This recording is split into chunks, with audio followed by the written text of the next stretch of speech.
Welcome to Parenting GPS, navigating your parenting journey. I'm Kari Kling, the host of your show. It is my pleasure to welcome back Dr. Tom Kersting today. He is my very first returning guest. He was here last March to talk about a book that had just been released that he had written, and I'm going to introduce him to you now. Tom Kersting is a nationally renowned psychotherapist, author, and television contributor.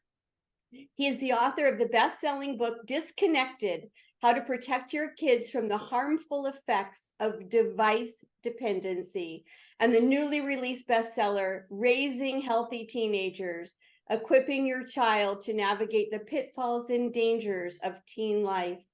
Tom is a regular guest expert on many national television news and talk shows where he offers insight and advice about parenting, relationships, and wellness. He lectures throughout the country. Tom, welcome back. It's so great to have you here. Thanks for having me, Kari. Appreciate it. Oh, it's my pleasure. And, I know, Tom, I know as a mom, I know as someone who's been working with families for a long time through my parent coaching, that this device dependency is an enormous issue with so many families. In fact, it's probably overall one of the biggest things that I deal with in my one-on-one parent coaching, whether it begins with negotiating time about how much time can I have on the machine, and then the battles of trying to get the child off the machine, and the negotiations of I have to get to the next level. It's just really become difficult in terms of parenting, and let's talk about all of that today. Do you see, let me ask you this, let's start with so what, so what if the kids are on the devices all the time? Let's start with talking about, what impact is this having with the kids neurologically and in terms of brain development? Yes. So it's interesting. So I actually stumbled upon this topic back in 2008. I worked at a high school and we started getting all of these kids that were being diagnosed with attention deficit disorder, and they were teenagers. I remember just thinking to myself, what's going on here? Because the average age of diagnosis is 8 years old. And if you're a parent that has a child with ADHD, you can't not notice the symptoms by the time they're 5 years old. So I started really aggressively, researching, and then, everything kept pointing, and this is before smartphones. Everything started pointing towards, just kids living a digital life, right? And what that was doing to their brains. It's called brain neuroplasticity. So in the first part of the book, I talk about something called acquired attention deficit disorder.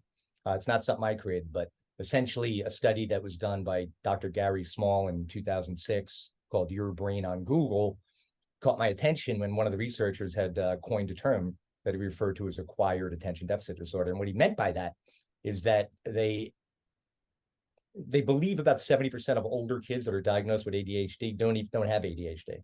They just have a brain that has changed because of technology and has now rendered them inattentive, unable to focus, distracted, and so forth. So that's the starting point of the book. And then I really unpack, every other component and impact, that this is having on kids and on families. I'm so happy that you're starting at that point, Tom, because it is such an enormous problem. And we talked about this a little bit, and we're going into much more depth today when you were here talking about raising healthy teenagers. And it's not just the teenagers, as you said. I want to just share this with you and with our viewers. I began my teaching career in 1981. And I had a double degree in elementary ed and special ed. And I want you to know that for the first 6, 7, 8 years of my teaching, the terms ADD and ADHD were not even talked about. Nobody had a diagnosis. Nobody talked about it. Nobody had a label. And now, you go into, I think the average is 20% of kids in a classroom have a label of some kind of mental health, diagnosis, if you will.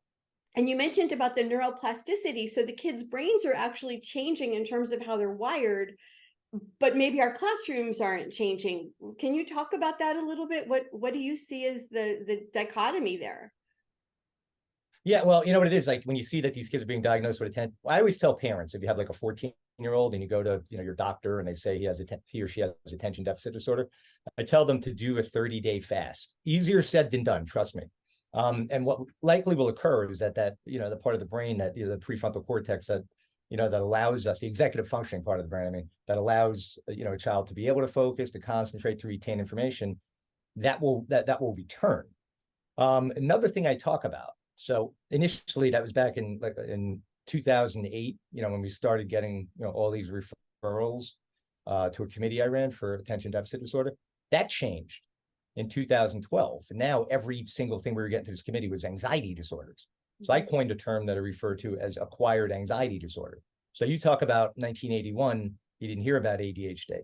1995, when I started working in a high school as a counselor, I don't remember for the first 5 or 10 years really ever dealing with any kids that had any actual anxiety, maybe a little stress here and there.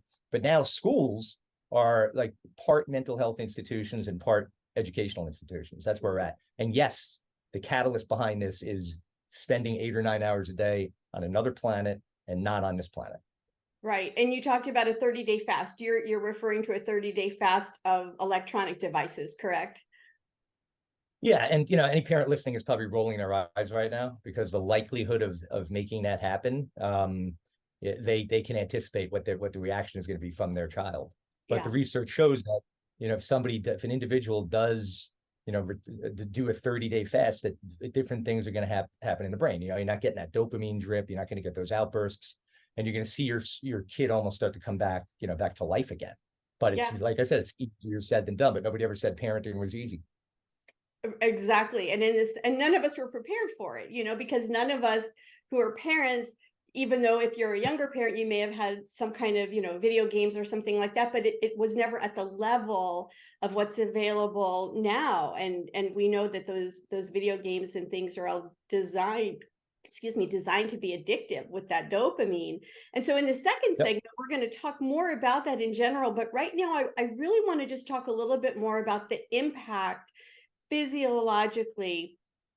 What can you tell us about the impact you mentioned about anxiety, about maybe depression and the connection with all these electronic devices, sleep. I know you're a big proponent, and I am as well, about how important it is that kids get enough sleep. What are your thoughts about that in terms of overall fitness? What other impact does that have physiologically? It's the total fitness of the individual, physically, mentally, and so forth, right? So, and if you look at like the world kids live in today, they're spending barely any time outdoors and most of their time indoors, and their brains are consuming never-ending information and content and videos and algorithms directed towards their brains. So in 2012, when smartphones became mainstream, that's when the mental health epidemic began going like this for teenagers, and has continued to skyrocket: anxiety disorders, depression. So it's all tied to that. So we have this mental health epidemic. We have a childhood obesity epidemic because kids are sedentary. They're not moving. They're sitting in front of screens. We have a sleep deprivation problem, right? And we have a family dynamic problem. When I'm giving my lectures, I get into a section about family. And what people don't realize is that the average amount of time that a parent spends per week in meaningful conversation with their children is 3.5 minutes a week, right? So tip number one for anybody listening is that us parents, we have to practice what we preach. So when we're home with our kids, we have to implore them and command them to be downstairs, spending time with us. That's the most important thing for them, the relationship with their parents, and getting them out of their bedrooms. Sleep deprivation, I deal with a lot of teenagers, and these teenagers nowadays, and I'm not exaggerating, are going to bed between 1 and 4 a.m. on school nights, and their parents don't know about it. That's because the phone is in the bedroom. So the next tip, probably more important than anything, is we got to get those phones out of the bedroom. Get them out of there at night. Your kid's going to give you a hard time, but they're sneaking back on that. And if you don't think they are, then I don't know what to tell you, because I know they are. They tell me. Exactly. And I've seen it. It's huge. It's a huge problem. And sometimes the parents are modeling being on their phones so much. We're going to talk about that. And so it's like, how do you break the cycle when you're doing it yourself? And one last thing too. So the sleep deprivation component just by itself is going to trigger depression, anxiety, because kids are falling. You can't function as a human being, especially if you're a kid, if you're getting 5 or 6 hours of sleep a night. It's recommended like somewhere between 8 and 10 hours a night. So that alone, forget about everything we already talked about, is going to have a substantial impact on your child's overall well-being. It's such a good point, and it's such a good tip about, you know what, you've got to get those phones, you know, out of the bedrooms, and the kids aren't going to like it, but you know what, they may not like a lot of things, but you know, that's, to me, that's a non-negotiable. And so here's what we're going to do, Tom. We're going to take a break, and when we come back, we're going to talk a little bit more about what's going to happen if we don't break this cycle with so many kids. And then what can we do about it? What are the positives that can help parents turn this around? We'll be right back. So before the break, Tom, we talked about some of the physiological effects that we're seeing from so much dependency on devices with our children, and it's adults too, but we're really focusing on children right now and a developing brain. And so I want to be able to share with parents about, what can we do about it? But I first want to talk about one other thing regarding the physiological effects, and that is in relation to EMFs. Could you please explain to the viewers what are EMFs and why should we care? So EMFs stands for electromagnetic frequency. So your phone that you're holding, right, operates on 5G. Let's talk for a moment about 3G and 4G, third generation, fourth generation, right? So that is on what's called a radio frequency, RFs, okay? And RFs can potentially cause cancer, okay? Now, the media doesn't talk about this, right? For a reason. The cellular industry, they have an organization that represents them and lobbies to Congress for them every year. And they spend $10 million lobbying to Congress to keep the cell phone regulations where they are, the amount of radio frequency, EMFs, right? And right now, I think it's something like 160,000 microwatts per meter. And the experts recommend something like 200 microwatts per meter. So, a couple things that parents really should do is, make sure that you turn your router off at night. Right. If you got an electromagnetic reader, okay, that thing would be going in your house. So we're like consumed with this radiation. Okay. 5G is on the microwave spectrum, which is even more powerful. It's a fatter wave. And that's why they have to put these little antennas all over the place right now. So we're almost blanketed like in a microwave oven. And, a perfect example is a school out in San Joaquin, California, a few years ago, elementary school. A child developed a brain tumor. Okay. So some of the parents that had knowledge about this, questioned the cell phone tower that was housed on the property of that school. They lease it for $3,000 a month or whatever.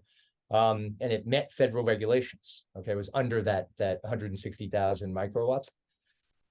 Shortly thereafter, 2 more elementary school age kids got brain tumors, and they removed the cell phone tower. So you don't hear about this in the media. There's also something I talk about in Disconnected called Brexting, where young women, in their 20s or early 30s, while they're breastfeeding, are on their phones. Okay, probably most of them, and that causes a double whammy problem. The skull of the infant baby absorbs double the amount of radiation. Number one, and the phone is right next to that infant. And number two, it severs the biological connection from the eye contact and facial expressions between mom and infant. And that's, and then you have, women keeping the phones in their cleavage area. There's plenty of peer-reviewed studies that show that they're not correlation, but causality to breast cancer, men in the pocket, plenty of information to show that it reduces sperm count. So we got to keep those phones in the distance, not on our person. You'll probably be okay. And don't live under a cell phone tower. I'll tell you that much. My previous office, I don't mean to keep going on, that I was at for 15 years in a town about 2 towns over, they built a cell phone tower 15 feet from my office window, and I left that office. And I'm now in a new office for the last 3.5 years. Good for you. And, I just want to also add to that, it's such important information that a lot of parents just aren't aware of. You can buy, I'm not selling anything here, but you can buy cases that are protected. That's, I don't know that they protect 100%, but it's better than nothing. And I just encourage you, to look at that, parents, if for your children, for yourself, for everybody. We try to talk to our children about this, most of the time the children are, they want to be on their video game, and that's what they care about. But what I want to ask you is, so what do we do as parents? How do you help parents and encourage parents to begin to set boundaries about, time on a device? Let me ask you that first, and then I'll go to the next question that I have. Yeah, so it's we want to believe that we could teach our kids how to be responsible with these, but they're incapable of doing so because these machines and devices are designed to get them hooked at a very young age, when their brain isn't fully developed. So really the most important thing we can do is delay the age in which our kids get their first smartphones as long as possible, late adolescence, okay? And I get it. Your child might be the only one that doesn't have a phone, and we all kind of concede and give in. I talk all about that in the book too. It's called social conformity. I've never had a parent ever come to me at a lecture and afterwards and say to me, the best thing I ever did was get my kid a smartphone. And I've had hundreds come up to me and say, the worst thing I ever did was get my kid a smartphone. Mm-hmm. The older they are, the more they'll be able to handle it. So we have to have rules. We got to keep them out of the bedroom. If your kid already has a phone, and you drive them to school, make a new rule that phone is not allowed to be used while you're commuting, because it's now, once again, severing the parent-child relationship and dialogue and communication and relationship. And just, we got to get together as a family, on a daily basis without any distractions. And that includes us adults, because we're distracted as well. And we have I'd say, like typical family of four, definition of family is really more like four individuals that happen to live under the same roof and are in a different room on a different device, not functioning as a family. Yeah. And, it's not just the physical things that we've talked about, but the social and emotional things. And you and I have talked about this before. And I know that there's a bill in Congress right now from Senator Hawley. Let's talk a little bit about the social pressures, the comparison, the bullying, how kids see things that they're not developmentally ready to see and deal with when they're on the phones or some of these electronics. What are your thoughts about that? So the one question when I'm doing talks, the question I get every time, a parent will raise their hand, after I'm done giving the lecture, and we go to the Q&A, and the question that's always asked is, what is the right age to get my child a smartphone? And you know what the answer is? I stole this. My answer is when you're comfortable with your child watching pornography, because that's going to be unavoidable. Now, the social element of this is a whole nother thing I discuss in Disconnected, right? So if you take, emotional intelligence, which is the ability for a recent college grad, for example, to go on a job interview and just wow the people in front of them, even if they have a crummy GPA, those are emotional EQ skills, emotional intelligence, right? And those are only developed, you're not born with them like you are an IQ.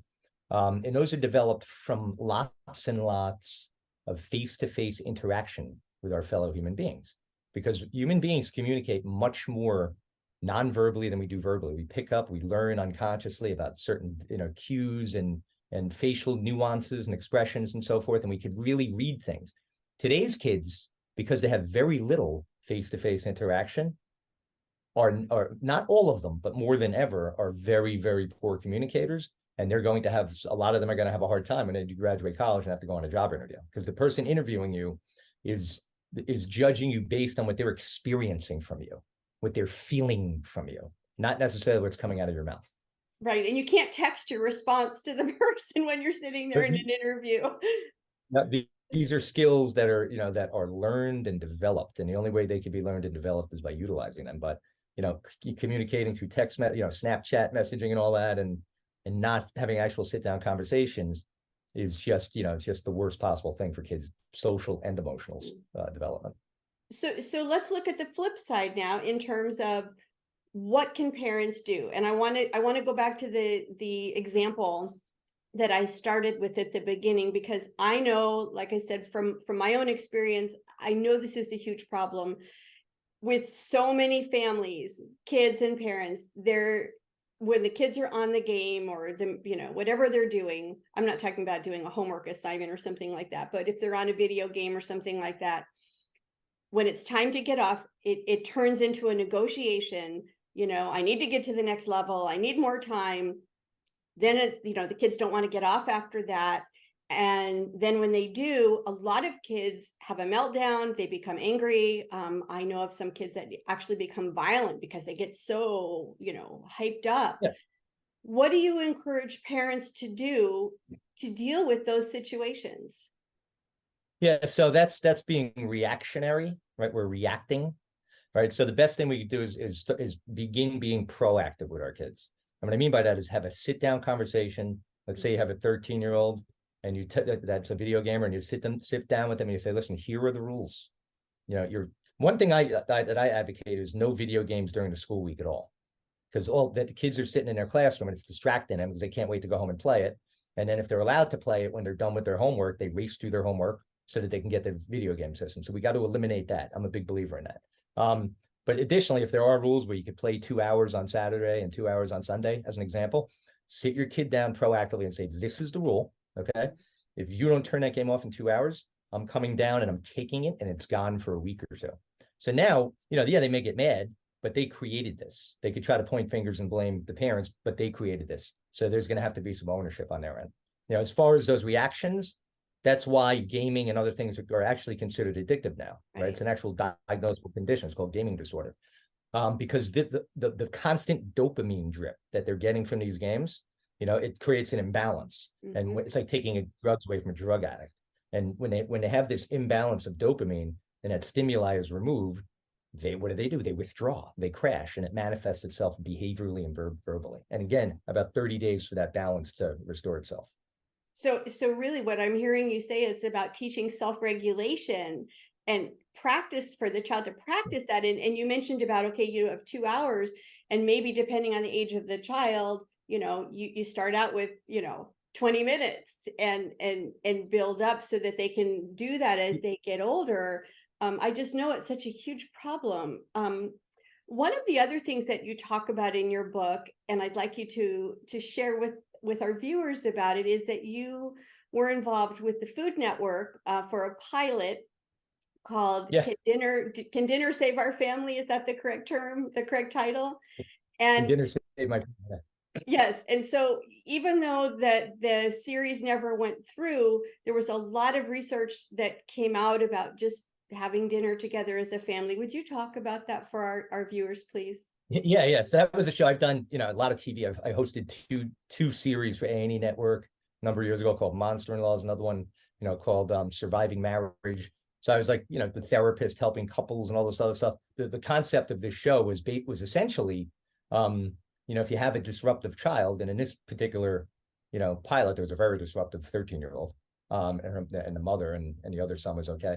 But the whole concept was getting them together, right? To prepare dinner together, sit down and so forth. Because all the research shows that families that have regular family meals together, most nights of the week, right? Together, undistracted, the children in those families are more likely to excel academically, are less likely to develop a mental health condition, are less likely to become involved in drugs and alcohol, are less likely to engage in early sexual activity, and are more likely to be successful adults and have higher earning power. Because that's how important that connection, that family connection is together. Even if you're not going too deep in conversation, there's something about that brings the best out of our children. So what do you say to parents that say, I would love to do that, but, between my work schedule, my kids' sports, my, whatever it is, we don't have time. What would you recommend? What would I tell them? All right, it's a great question. So what I tell them, because I talk about this in my lecture as well. Like back when I was a kid, we had dinner every night. It's different now. You have two parents working, people are working longer hours.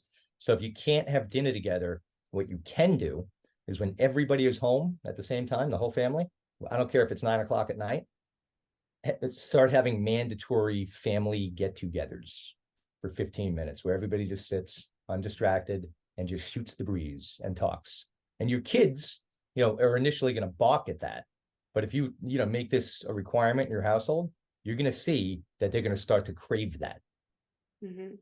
And I want to follow up on that and just share with our viewers, first of all, if you are a divorced person, a single person, whatever your situation is, whatever you define as family, it doesn't have to be if you don't feel like, well, if I'm not married or this or that, that it doesn't qualify, whatever you qualify as family.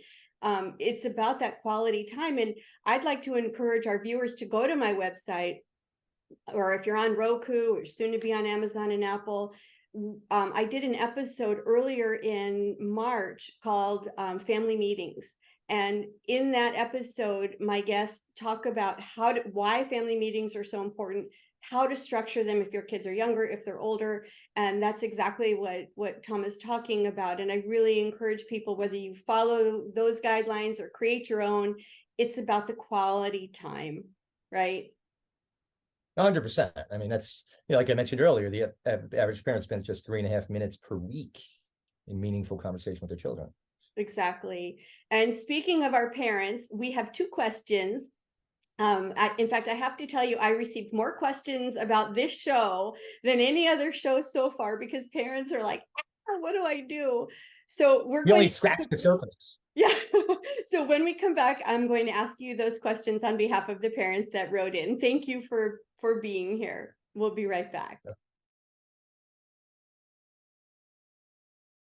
This is the part of the show where we take questions from you, our viewers.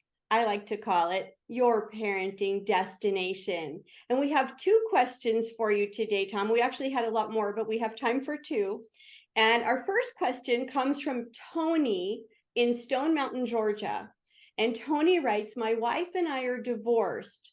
My 16-year-old son tells me that whenever he is with his mom, she spends a great majority of their time on her phone and not spending quality time with my son.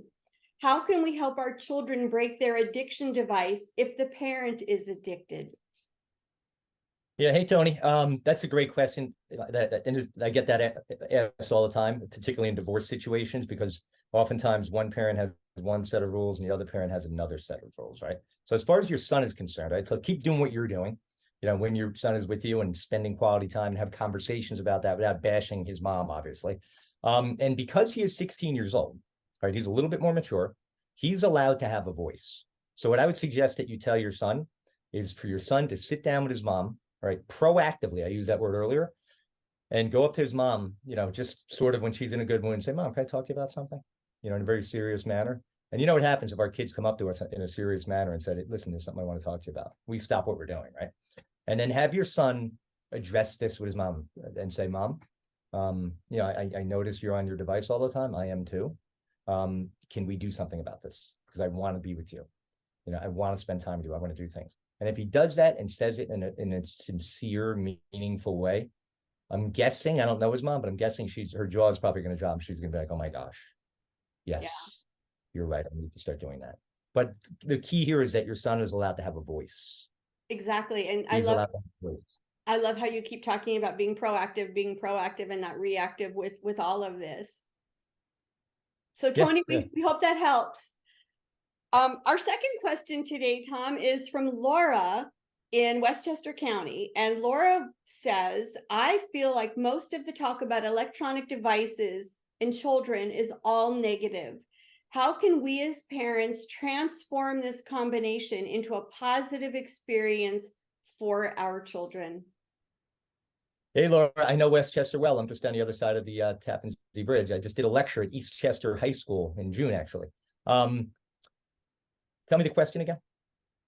The question is, I feel like most of the talk about electronic devices in children is all negative. Yeah. How can we turn that combination into a positive experience? Yeah. So the first thing I want to say, all right, you ready for this? Is that technology is not a bad thing. Technology is a really good thing. A glass of wine with dinner is not a bad thing. 9 glasses of wine with dinner, 365 days a year is a bad thing. That's where we're at with technology, because kids are spending somewhere between, depending on the research, you look at 9 and 10 hours a day. All right, that's where the problem lies. Technology has a lot of positive things about it. We can communicate, with people, with friends through FaceTime, right? We could use a GPS to get us places. It has its good merits. The real problem is the excessive nature of it. I go to the gym like almost every day for more for my head, to keep myself sharp. And I go for hour and 15 minutes to an hour and a half, right? That's a good thing. If I was going to the gym for 9 hours a day, that would now be a problem. So that's how we have to address it. Technology is not bad. It's just designed by these big companies to be addictive, big, powerful, big tech, and we have to just, dig our feet in, establish rules, and do the best we can. Mhm. That's great advice. It's all about just not taking it to the extreme, and that again takes self-regulation and practice, and it's not always pretty, but Yeah, easier great, said than done. great advice. And so unfortunately, Tom, we are almost out of time. I want to recommend to everybody out there who has concerns about this, read Tom's book, Disconnected. His book, Raising Healthy Teenagers, is also wonderful. I believe it starts before being teenagers. So even if you have younger kids, it's an important book to read.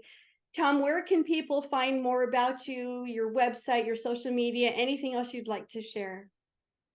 Yeah, so my website is tomkersting.com. It's just, I don't really, if you want to see stuff, I've been on, you can just Google my name if you want to see clips. I've been on TV hundreds of times, talking about this stuff and mental health and so forth. And as far as buying the books, wherever you like to buy books, Amazon, Barnes and Noble, they could be, you buy them anywhere.